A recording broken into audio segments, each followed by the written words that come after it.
یہ ہماری یہ اگلی روایت مروی ہے ابو واقد لیثی رضی اللہ عنہ سے۔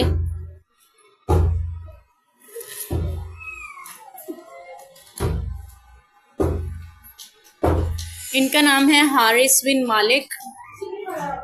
حارث بن مالک نام ہے اور ان کی کنیت ہے، اور لیثی لیث یہ ان کے نسب میں چلتے ہوئے لیثی کی طرف ان کی نسبت جاتی ہے۔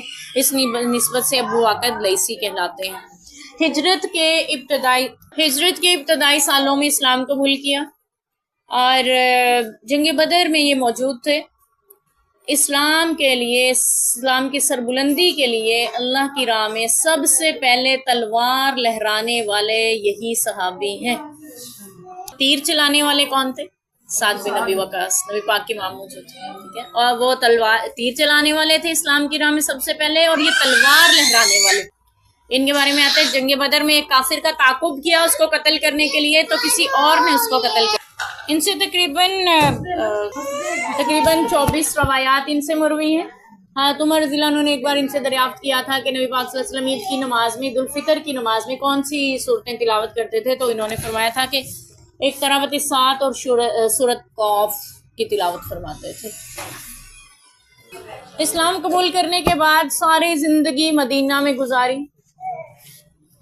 مکہ میں گئے کسی کام سے، 68 برس کی عمر تھی، وہیں وفات ہو گئی۔ جہاں پہ کوئی دفن ہوتا ہے نا، جہاں جس کی آخری وقت آنا ہوتا ہے، تو وہیں پہ اللہ تعالیٰ اس کو پہنچا دیتے ہیں، چاہے ساری زندگی کوئی کہیں پہ بھی رہے۔ کہتے ہیں نبی پاک صلی اللہ علیہ وسلم نے ایک دن اس حالت میں تشریف فرما تھے کہ 3 آدمی آئے آپ کے پاس فائدہ اٹھانے، یعنی دین سیکھنے، تو دیکھا کہ مجلس میں جگہ نہیں ہے تو وہ کھڑے رہے۔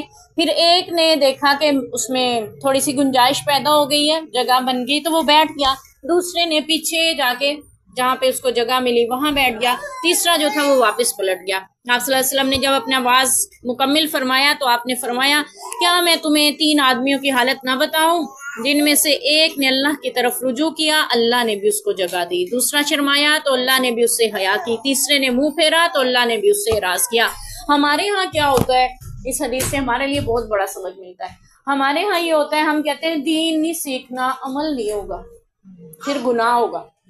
اس کا مطلب ہے وہ اعراض برت رہا ہے، اللہ بھی اس کو محروم کر رہا ہے۔ اور جو سیکھنے کے لیے آ جاتے ہیں، شرم آتی ہے آگے بڑھ کے سیکھتے پوچھتے ہوئے، تو اللہ تعالیٰ بھی اس کو اسی کے مقام تک رہنے دیتے ہیں۔ لیکن جو آگے بڑھتا ہے دین سیکھنے میں، سبقت لے جاتا ہے، کوشش کرتا ہے، اللہ تعالیٰ بھی اس کے لیے راہیں کھولتے چلے جاتے ہیں اور وہ دین کو سیکھتا چلا جاتا ہے۔ اللہ ہمیں ایسے ہی شوق نصیب فرمائے کہ ہم بھی دین کو، یہاں پہ اس حدیث کو لانے کا مقصد بھی امام بخاری رحمۃ اللہ علیہ کا یہی ہے کہ ان تینوں حالتوں میں سے دیکھ لیں آپ کی حالت کون سی ہے، ٹھیک ہے۔